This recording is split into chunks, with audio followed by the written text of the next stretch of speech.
Politikus PDIP Arteria Dahlan mundur dari kursi anggota DPR 2024-2029. Pengunduran diri itu lantaran cucu Soekarno, yakni Romri Soekarno, menemui Arteria Dahlan dan meminta agar menyerahkan jatah kursi anggota DPR tersebut. Dikutip dari Tribunnews.com, hal itu disampaikan oleh Arteria saat dikonfirmasi pada Senin 30 September, yang menceritakan pertemuannya dengan Romi Soekarno saat meminta jatah kursi DPR itu. Romi beralasan agar cita-citanya diwujudkan di hadapan Megawati dan ibunya Rahmawati Soekarno Putri, sehingga Arteria menandatangani surat pengunduran diri bertepatan dengan ulang tahun Rahmawati pada 27 September.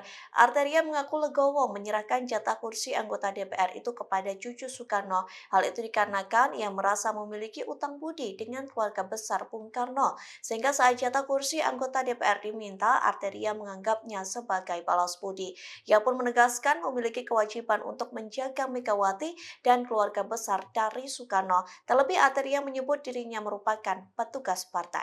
Download Tribun X sekarang, menghadirkan lokal menjadi Indonesia.